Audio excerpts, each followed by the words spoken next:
خلیفہ ہارون الرشید رحمت اللہ تعالی علیہ کے دور میں قحط آیا اور بڑا برا حال ہوا، حالانکہ گودام غلے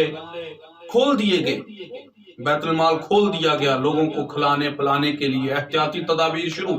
کم سے کم کھائیں، زیادہ پانی پیئے، حالات خراب ہیں، یہ ہے وہ، سارا کچھ کیا، لیکن وہ دن بہ دن جو تھا کام بڑھتا گیا، پریشان ہوئے۔ ایک دن انہوں نے اپنے استاد کے نام خالد غالباً نامی ان کے استاد تھے، ان کو انہوں نے دعوت دی کہ آپ میرے پاس تشریف لائیں۔ وہ تشریف لائے، پوچھا استاد جی اب کیا کیا جائے، معاملہ تو بڑھتا ہوا نظر آ رہا ہے۔ انہوں نے فرمایا بیٹا میں آپ کو ایک کہانی سناتا ہوں۔ ایک بندریا کہیں جانے لگی جنگل میں، تو اس کا چھوٹا سا بچہ تھا، تو اس نے سوچا کہ بچے کو کیا کروں، ساتھ لے کے جا نہیں سکتی، کسی کے پاس چھوڑوں تو کیا اعتبار ہے۔ تو اس نے کہا کہ شیر بااعتماد ہے، جنگل کا بادشاہ ہے، اس نے شیر کے پاس بچے کو چھوڑ دیا۔ جب شیر کے پاس بچے کو چھوڑا گیا تو شیر نے اپنے کندھوں پہ بٹھا لیا، ٹھیک ہے میں خیال کروں گا جب تک وہ واپس نہیں آ جاتی۔ ایک دن شیر اس کو کندھوں پہ بٹھا کے رکھتا تھا، ایک دن جنگل میں پھر رہا تھا، وہ کندھوں پہ بیٹھا ہوا تھا کہ ایک چیل اچانک آئی اور اس نے حملہ کیا اور اوپر سے ہی بچے کو اٹھایا اور لے کے اڑ گئی، آسمانوں میں غائب ہو گئی۔ اب شیر بڑا پریشان، بھاگا دوڑا، وہ کہاں ملنی تھی، اڑنے والی چیز تھی۔ بندریا واپس آئی، پوچھا میرا بچہ کہاں ہے۔ شیر شرمندہ ہوا اور شرمندہ ہو کر کہنے لگا کہ وہ اس طرح چیل لے گئی۔ تو وہ بندریا جو تھی اس نے کہا تو اچھا بادشاہ ہے، ایک بچے کا تو تحفظ نہیں کر سکا، تو جنگل کا بادشاہ بن کے بادشاہت کیسے چلائے گا۔ اس نے اچھی بھلی جب شیر کی بے عزتی کی تو شیر نے کہا کہ بندریا صاحبہ بات یہ ہے کہ وہ تھی آسمانی آفت، آسمانی آفت جو ہوتی ہے اس کا حل آسمان والا ہی کرتا ہے، اگر زمین سے چلتا ہوا کوئی آتا اور مجھ سے چھین کے لے کے جاتا پھر میں دیکھتا،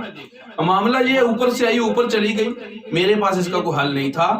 تو اس لیے میں بادشاہ ہوں زمین پہ رہنے والوں کا، آسمان پہ اڑنے والوں کا نہیں ہوں۔ عین اسی طرح بادشاہ سلامت معاملہ یہ ہے کہ یہ جو قحط ہے یہ آفت آئی ہے خدا کی طرف سے، اوپر سے آپ بادشاہ بن کے اگر اس کا حل ڈھونڈیں گے تو آپ اس کا حل نہیں ڈھونڈ سکتے، کیونکہ اس کا حل ڈھونڈنے کے لیے جو اوپر والے بادشاہ سے آفت آتی ہے نیچے والے بادشاہوں کو فقیر بننا پڑتا ہے، آپ کو فقیر بننا پڑے گا، آپ کا اور آپ کی پیشانی کا جو فاصلہ ہے، آپ کے مسلے اور پیشانی کا جو فاصلہ ہے وہ طے ہوگا، آپ کی پیشانی مسلے پہ لگے گی، اللہ سے گڑ گڑا کے مانگا جائے گا اور اپنی عاجزی انکساری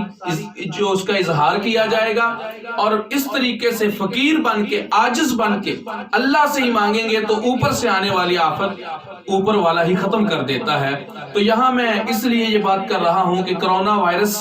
جو ایک موذی مرض پھیلتا ہوا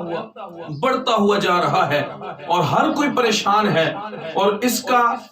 کیا ہو رہا ہے، حل کیا ہے، مسجدیں بند، مدارس بند، خانقاہیں بند، یہاں تک کہ بیت اللہ شریف بند، مسجد نبوی بند۔